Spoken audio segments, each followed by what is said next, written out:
வணக்கம். நான் இன்றைக்கு முட்டை போடாம வனிலா கேக் தான் செய்ய போறேன். இந்த கேக் வந்து அவ்வளோ சூப்பரா இருக்கும், நல்லா சாஃப்டா இருக்கும். நீங்க ஈவினிங் டைம்ல, டீ டைம்ல செய்து சாப்பிட அவ்வளோ சுவையா இருக்கும். வெஜிடேரியனா இருந்தா அந்த கேக் ஒருக்கா ட்ரை பண்ணி பாருங்க. இங்க வர கிறிஸ்மஸ்க்கு கூட ட்ரை பண்ணி பாருங்க. இப்ப வாங்க வீடியோக்குள்ள போகலாம். இந்த கேக் செய்யறதுக்கு தேவையான பொருட்கள்: பேக்கிங் சோடா, பேக்கிங் பவுடர், என்ன பிராண்டாலும் நீங்க எடுத்துக்கொள்ளுங்க.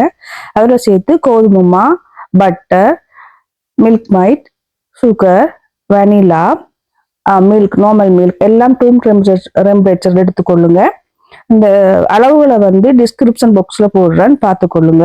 இந்த கேக் செய்யறதுக்கு முதல்ல நம்ம மாவையும் பேக்கிங் சோடா, பேக்கிங் பவுடரையும் சேர்த்து அரிச்சு கொள்ளுவோம். அரிச்சு வச்சிருந்தா நம்ம கேக் அடிக்கக்குள்ள சேர்க்கறதுக்கு ஈஸியா இருக்கும். இப்ப வந்து ஒரு ஒரு அறுதட்டுல போட்டுட்டு இது இருந்தாலும் நான் வந்து இப்படி சின்ன கைப்பிடி அறுதட்டு எடுத்தேன்னா கொஞ்சம்ன்றதால அதோட பேக்கிங் சோடா, பேக்கிங் பவுடர் நான் எல்லா அளவுகளையும் டிஸ்கிரிப்ஷன் பாக்ஸ்ல போடுறேன்னு பாருங்க.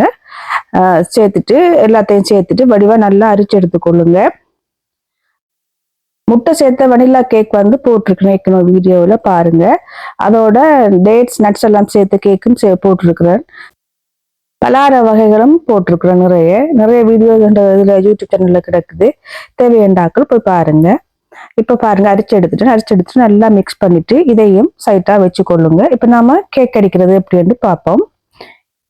இப்போ வந்து ஏதாவது ஒரு பாத்திரத்தை எடுத்துக்கொள்ளுங்க கேக் அடிக்கிறதுக்கு. அதோட பட்டர் எடுத்திருக்கிறேன். பட்டரை சேர்த்துட்டு முதல் கொஞ்சம் இந்த பட்டர் கொஞ்சம் கரைகிறதுக்காக கொஞ்சம் அடிச்சிடுவோம். ஒரு ஒரு நிமிஷம் அடிச்சா போதும். பட்டர் அடிச்சுட்டு அதுக்கு பிறகு சீனி எடுத்திருக்கிறேன். சீனியை வந்து நீங்க மிக்சியில் போட்டு பவுடர் ஆக்கியும் போடலாம், இல்லை சும்மா நோமலாகவும் போடலாம். நான் வந்து அடிக்காம சும்மா நோமலா தான் சேர்த்துட்டு நல்லா சீனி கரையும் வரைக்கும் அடிச்சு கொள்ளுங்க.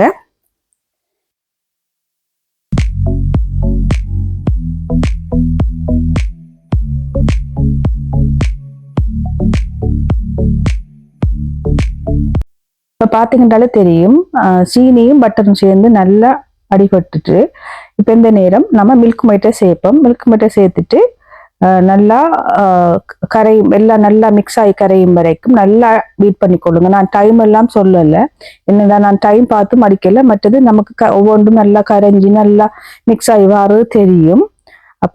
அந்த நேரம் நாம ஒவ்வொன்று பொருட்களா சேர்த்தா சரி. இப்போ வந்து இதையும் சேர்த்து நல்லா பீட் பண்ணி விடுங்க. நல்லா ஹைல வச்சுக்கொள்ளுங்க. நம்ம அடிக்கக்குள்ள கேக் அடிக்கக்குள்ள ஹைல வச்சு அடிச்சோம்னு சொன்னா நல்லா சாஃப்டா வரும் நமக்கு கேக். நாம கேக் அடிச்சு கொண்டு இருக்கக்குள்ளேயே சைட்டால அப்படி வலிச்சு விட்டு அடிச்சு கொள்ளுங்க. ஏன்னா நமக்கு பட்டர், சீனி எல்லாம் மணியமா சைட்ல இருந்து கரையாம மிக்ஸ் ஆகாம இருக்கும். அப்ப நம்ம அடிக்கடி நிப்பாட்டி சைட்டை வலிச்சு அடிச்சு விடுங்க. அப்ப நமக்கு எல்லாம் மிக்ஸ் ஆகி வரும். இப்ப திரும்பவும் ஒருக்கா மிக்ஸ் பண்ணிட்டு நல்லா பீட் பண்ணுங்க. பார்த்தீங்கன்னா தெரியும், நல்லா அடிபட்டு வந்துட்டுது. இப்போ சீனியெல்லாம் நல்லா கரைஞ்சிட்டு எல்லாம் நல்லா அடிபட்டுட்டு அது கலரே சேஞ்ச் ஆகி வந்த க்ரீமியா வந்துட்டுது. இந்த நேரம் நிப்பாட்டிட்டு நம்ம எடுத்து வச்சுக்கிற பாலை கொஞ்சம் கொஞ்சமா விட்டு அடிக்கணும். பாலை வந்து நாம ஒரே ஏரியா விடக்கூடாது, கொஞ்சம் கொஞ்சமா தான் விடணும். ஏன்னா நமக்கு அளவு பார்த்து அடிக்கிறதுக்காக கொஞ்சம் கொஞ்சமா விடணும். இப்ப பாருங்க, நான் ஒரு 200 ml தான் மில்க் எடுத்தேன். அதை நான் 3 தடவை விட்டு அடிச்சேன்னா நம்ம ஒவ்வொரு சமையலையும் இந்த சின்ன சின்ன டிப்ஸ்களை ஃபாலோ பண்ணோம்னு சொன்னா நமக்கு வந்து நல்ல பெர்ஃபெக்டா எல்லா உணவுகளும் சரியா வரும். சில ஆட்கள் சொல்றது எனக்கு சரியா வருது இல்லைன்னு சொல்றவங்க.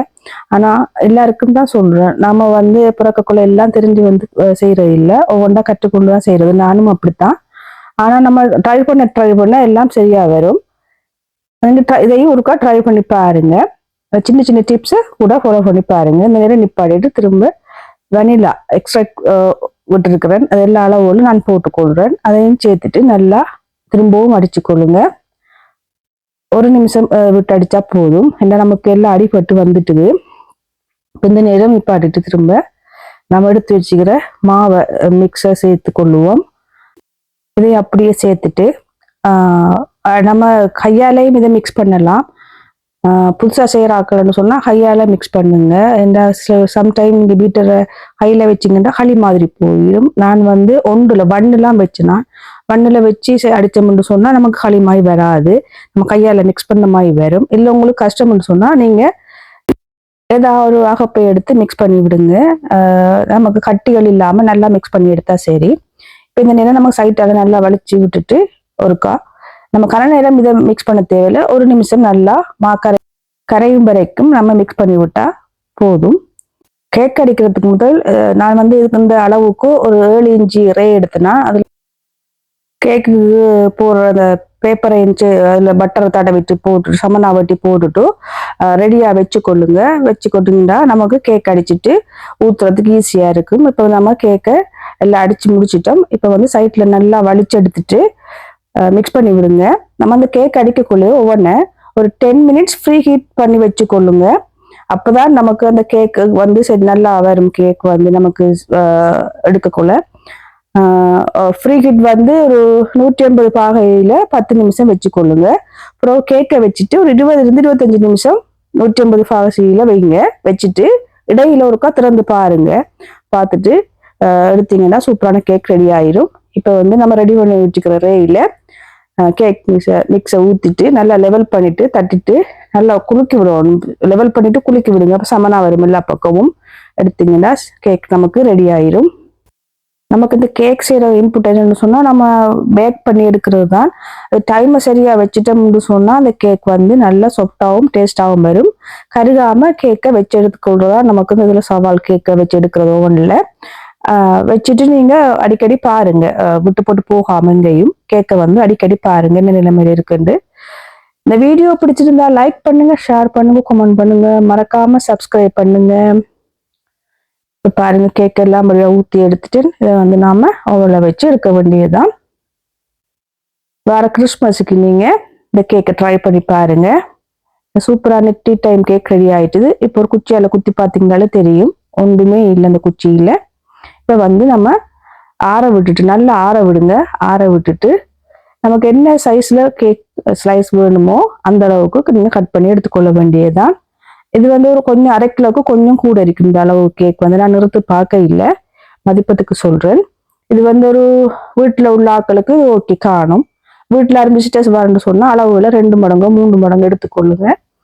அளவுகளை சரியா எடுத்தீங்கன்னு சொன்னா நமக்கு பெர்ஃபெக்டான கேக் கிறிஸ்மஸுக்கும் ரெடி ஆயிரும். இல்லை நார்மல் டைம் நீங்க சாப்பிடலாம். ஃபங்க்ஷன்ல இருந்தாலும் சரி, இல்லை நீங்க நார்மலா வீட்டுல குழந்தைகளுக்கு தேவைண்டாலும் சரி செய்து சாப்பிட்டு கொள்ளுங்க. நன்றி, வணக்கம். அடுத்த வீடியோல சந்திப்போம்.